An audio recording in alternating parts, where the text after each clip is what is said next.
मित्रों, बड़ी अच्छी बात है कि हमारे ज्ञान जो हमारा दिया गया है वो सर्जरी हम लोग निश्चित रूप से करने जा रहे हैं, लेकिन मेरी समझ में थोड़ा कुछ कम आता है, इसलिए मैंने हमेशा प्रश्न करता रहता हूँ। चलिए, ये शल्य विज्ञान का ही है, आप इसको मुख्य पद पर चले जाए। आयुर्विज्ञान परिभाषा शल्य विज्ञान, ठीक है, ये भारत सरकार का है। अब हम जब सर्जरी करेंगे तो मॉडर्न सर्जरी भी करेंगे, ठीक बात है। अब यहाँ पर एसिटेबुलम आया तो श्रोणी उल्फुलन हम बच्चों को पढ़ाएंगे, मतलब जो एमडी में कर रहे हैं विद्यार्थी वो ये पढ़ेंगे। कुछ न कुछ तो हमको करना पड़ेगा।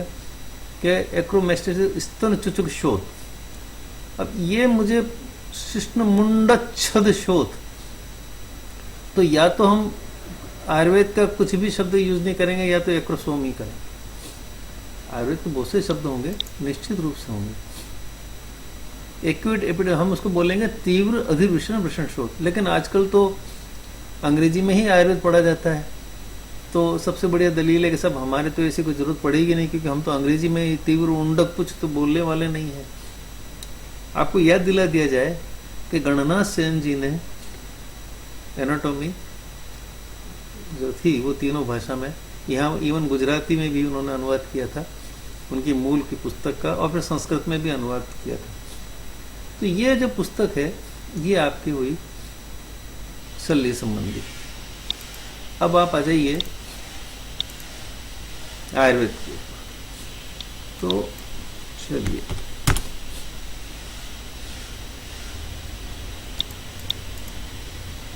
अब हम यहाँ आ गए। अब हमको ये पता नहीं चल रहा है कि हम इसका प्रयोग करेंगे कि या इसका प्रयोग करेंगे।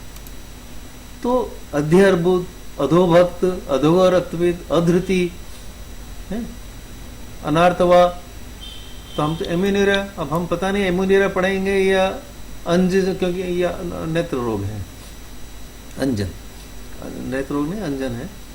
तो अष्टार्तव, अत्यानंदा, कामोन्मदी स्त्री बताया गया।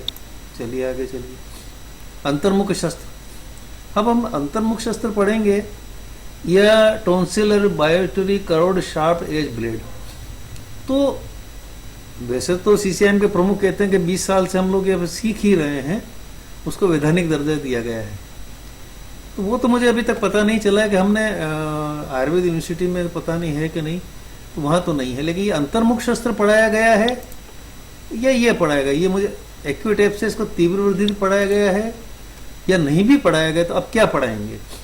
अंतरायम पढ़ाएंगे, अनापत्या पढ़ाएंगे या ये पढ़ाएंगे?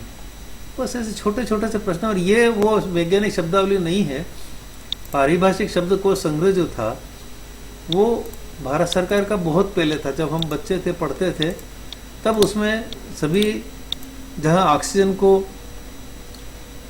प्राणवायु इस तरह के शब्द दिए गए, नाइट्रोजन को नेत्रजन का, तो जब हमने बीएससी किया था तब वो हिंदी में इस तरह के शब्द प्रयोग हुआ करते थे। हो सकता है आपको पता हो, तो मेहरबानी करके कुछ मुझे बताने का कष्ट करें। धन्यवाद।